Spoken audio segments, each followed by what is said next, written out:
Hey, what's going on YouTube? Welcome to another Season 8 League of Legends Champion Guide. Today I'll be covering mid lane Fizz, the title Trickster. Something's fishy. Alright, so let's hop right into this champion guide by first looking at his pros. So first, Fizz is a champion that has some amazing burst potential and the ability to one-shot the squishy targets. As long as he has a decent amount of ability power and he can land his ultimate, he is going to do a lot of damage. Fizz is then a very fun to play mid laner that has some pretty high mobility. His E ability is a really solid defensive that gives him the ability to dodge all sorts of crowd controls and gives him a lot of survivability. This ability also makes him untargetable, which gives him some really strong tower diving potential as well at the same time. Now, although Fizz is a really strong mid laner at the moment, he still has his fair share of cons. He is a champion that has a pretty high skill cap because there is a lot of matchups that can go either way, and unless you are a really good Fizz player, you're not going to do well in those matchups. Since you are playing the role of an assassin, you're going to be a very squishy champion because you will be going for a high damage build. Since the majority of your kit is in melee range besides of course your ultimate, you are pretty weak when behind as well because you can't really jump in there and try to delete people if you don't have the damage and don't have any tankiness. Despite these cons, Fizz has the potential to be one of the best mid laners in all of League. For your runes, you want to go for Domination and Sorcery, grabbing Electrocute as your keystone. This is a really nice keystone on Fizz because you can easily get off those 3 separate attacks or abilities because your W is an auto attack reset. This will give you just a little bit of extra burst damage into your combos and make you just a little bit of a burstier champion than you already are. You'll then want to go for Sudden Impact so you get a nice burst of magic penetration whenever you use your dash or your leap. Then follow up by getting Eyeball Collection so you will get some nice ability power whenever you get a unique takedown, and then get Ultimate Hunter so those unique takedowns also grant you permanent cooldown reduction for your ultimate. Now in the sorcery side you have a couple different options, but usually I like to go for Celerity and Scorch. Celerity is a really nice one because you will get some extra movement speed making your roams a little bit quicker and some ability power based on that movement speed. Then Scorch is just going to add a little bit more harassment whenever you use an ability on an enemy champion because they will be burned. For your summoner spells, you'll first want to pick up Flash.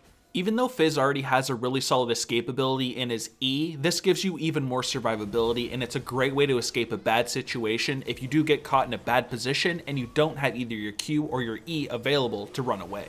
Of course, Flash is always great when used offensively as well, and you can close a really large gap when you combine it with your E and your Q. Now as for that second summoner spell, I'll pretty much always take Ignite because you can get snowballing in that early lane phase, and it's also great in your roams and your ganks. You could always opt for something like Teleport instead, but usually you will get a lot more from Ignite. Alright, now let's look at your abilities, starting with your passive, Nimble Fighter. Fizz is perpetually ghosted and takes between 4 and 14 based on level less physical damage from basic attacks calculated before armor. So this passive here kinda acts like a Doran's Shield plus a Phantom Dancer in one. You will be taking less damage from those auto attacks, and of course just like the Phantom Dancer passive, you will be able to move through minions. Other than that though, there's not too much to say about the passive. It is pretty decent because you will take less damage from those auto attacks and you won't be able to get minion blocked. Next up would be your Q, Urchin Strike. So when activated, Fizz dashes a fixed distance towards the target enemy, dealing 100% AD physical damage and bonus magic damage. The physical damage will apply on-hit effects and the passive of your Seastone Trident to the target. So the first reason this is a pretty decent ability is because it's a gap closer. You can use this to get onto your target and start doing your damage. It's also going to be really strong because it does of course apply your Lich Bane since it does on-hit effects, and if you do activate your W before you use your Q ability, it will also proc that. Therefore, when you are engaging onto an enemy, usually you will want to activate your W and then Q afterwards. Now, other than its offensive uses, this can also be used defensively. If you are trying to run away and there is enemy minions or a jungle camp behind you, you can always use your Urchin Strike to that target to make a gap between you and that enemy. For your next ability, we have your W, Seastone Trident. Passively, Fizz's basic attacks rend enemies on hit, dealing magic damage over 3 seconds. When you activate the ability, Fizz's next basic attack is empowered, dealing bonus magic damage and gaining 50 bonus range. If this ability kills its target, the cooldown is reduced to 1 second and refunds the mana, which makes it great at farming in the early lane phase with that bonus damage. If this however does not kill your target, Fizz's basic attacks gain bonus on-hit magic damage for 5 seconds. So this here is a really strong ability because it's great at farming minions early on because of that extra damage, and of course it's great at harassing your enemy as well because you'll get bonus damage for 5 seconds. As I previously mentioned on the Q page, if you activate this before you use your Q, you will get that bonus damage as soon as you hit the target, so it's great to use before a Q as well. You will get a bunch of extra damage and then bonus on hit damage for 5 seconds. Now let's look at your E, which is called both Playful and Trickster. On single cast, Fizz vaults towards the target location and becomes untargetable for 0.75 seconds. If the spell isn't cast a second time, Fizz completes his vault after a brief pause and splashes onto the ground below him, dealing magic damage in a radius to nearby enemies and slowing them for 2 seconds. If you do use the second cast, however, he will flop down really quickly and do the same damage, however, he will not slow enemies. Usually though, since Fizz does have such a ridiculous amount of damage, he doesn't really need to slow enemies. He can use this as a second cast and instantly get off his burst damage. This is also a really solid defensive ability as well, because you can dodge all sorts of different crowd controls and damaging abilities with this, and you can even lose the tower aggro with this ability as well, since of course you do become untargetable. Always remember as well that this ability can go over walls, so you can always use it as a really solid escape, or a way to get onto your target unpredictably. Now finally, let's look at that ultimate, Chum the Waters. When activated, Fizz throws a lure in the target direction that will attract a shark to emerge after 2 seconds, which will deal damage, knock aside surrounding enemies, and slow them for 2 seconds. The farther the lure travels the initial flight, the larger the shark that is attracted, increasing the slow, eruption radius, and knockback distance. If an enemy champion intercepts the lure as it flies, it binds to them and causes the shark to emerge at their position. The lure's holder is slowed and knocked up, and surrounding enemies will be knocked back. Now this here is an insanely strong ultimate because it will do some ridiculous burst damage, and it'll also knock targets aside, which makes your team fight pretty effective. Usually you will want to try to use this from a pretty long distance to get the size really large. However, this is of course really dodgeable, so sometimes you may want to use it in a close range if you are against a rather mobile champion. For your skill order, you'll first want to put a point into your ultimate whenever you can at 6, 11, and 16. You'll then want to focus on maxing your E ability as quickly as possible because the cooldown will go down 1.5 seconds every time you put a point in the ability, and the slow will increase by 5% every time. Then focus on maxing your W ability second because it does some great damage against the enemy champion and is great for last hitting. That of course means you want to save your Q ability for last, but take a point early on in it at level 3 so you can engage onto the enemy champion and use it to proc your W and Lichbane. Alright, now let's cover the combos, and let's start with the Q auto attack W. This is a really strong combo to use throughout the early lane phase and quickly procs your electric Q. You want to Q onto your enemy, auto attack them, and then activate your W right away to reset your auto attack timer and auto attack them again. This will quickly proc your electrocute, and then you can keep attacking the enemy with those empowered Ws. For the next combo here, we've got the Q auto attack EW. This is going to be your most common all-in combo when you don't have your ultimate available. Start by queuing onto your enemy and auto-attacking, and then instantly use your E activation twice to jump onto the enemy again, and then activate your W and auto. This is going to make you do as much damage as possible with your abilities outside of your ultimate, and it's also going to make you untargetable for a pretty decent duration mid-combo as well. For your next combo here, we have your ultimate engage, however you start by closing a gap with your Q first. So for this combo, you first want to Q towards a minion and then use your ultimate towards the enemy champion, and once it lands, use your E to close a gap onto the target and activate your W for its high damage. This allows you to close a gap onto the enemy really quickly and can catch them off guard with your ultimate. For your next combo, we have an all-in which starts with your ultimate and then a WQ and an E. So to pull off this combo, start by ultimating your target from a long distance and then use your W before you Q to get onto the target, and then activate your E afterwards to jump back onto them. This will do an insane amount of damage really quickly, and if used on a squishy target, you can pretty much 100 to 0 them. And for the last combo here, we switch things up just a tiny bit and we open with our R yet again, but this time we close the gap with our E and then we use our W and our Q afterwards. So just like in the combo before, start by landing your ultimate onto your target and then use your E to close a gap onto that target and use your WQ combo after. This combo will do the same amount of damage, but we would want to use this in a scenario where the champion we're going on to has crowd control. This is because we will be untargetable during that E, so we will be able to get onto the champion, and then we WQ after. During the lane phase, farming is the first thing that's important.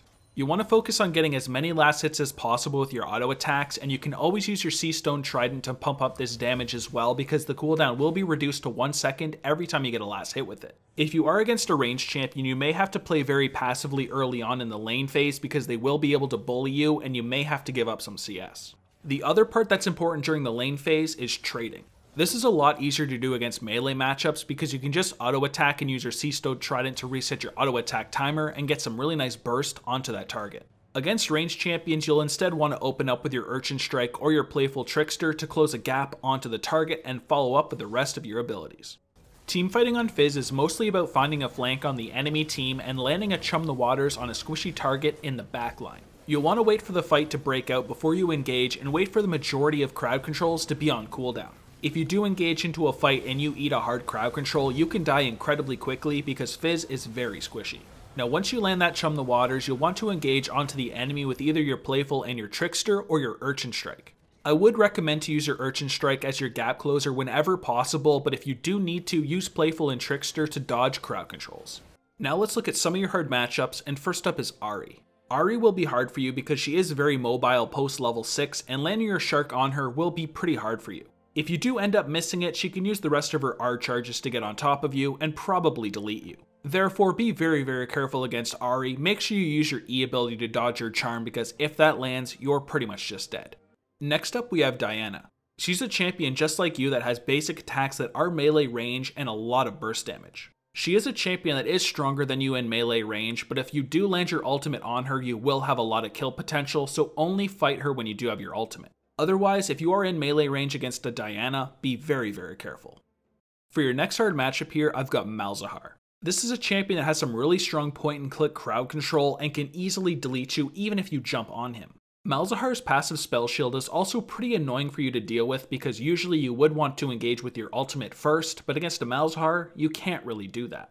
Therefore, you will have to try to bring down his spell shield beforehand and then try to engage with your ultimate afterwards. And for the last hard matchup, we've got Zilean. Now Zilean's a pretty annoying champion for you because he will be able to do a lot of harassment during the lane phase, and he can also stop your all-in combo. If you decide to engage on either him or an ally, he can simply drop his ultimate onto that target and it will just come back to life anyways. So later on in the game, you will want to try to bait out his ultimate and then all in a target without it afterwards. Alright, with all that covered, let's look at the item build, which starts with a Corrupting Potion and a Warding Totem. The Corrupting Potion will give you some really nice health and mana sustain throughout the early lane phase and can really help you survive that lane.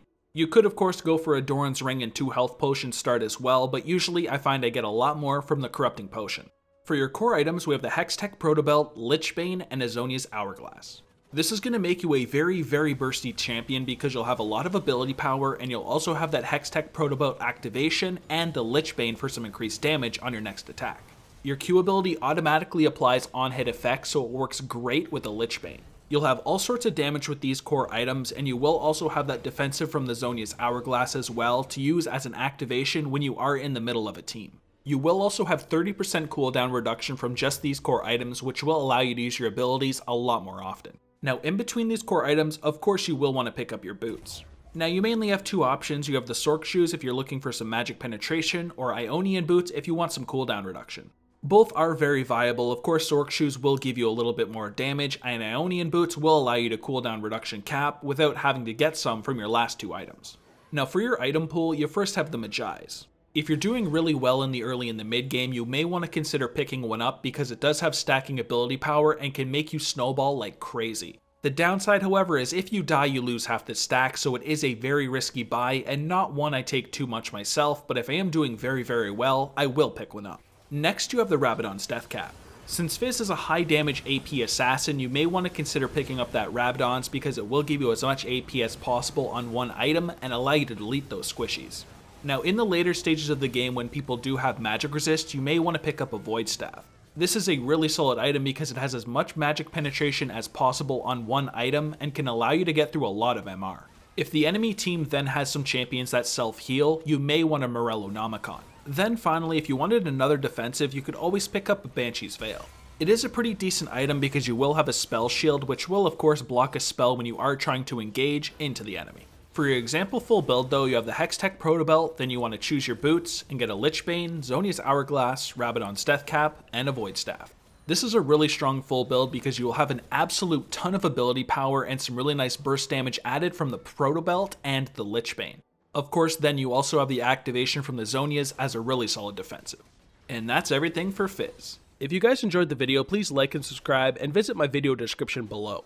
I have a link to all my social medias, and I do also have a Discord server, so that's one you should definitely check out. But other than that, thank you guys a ton for watching. I really do appreciate it, so take it easy, have a good day, and peace.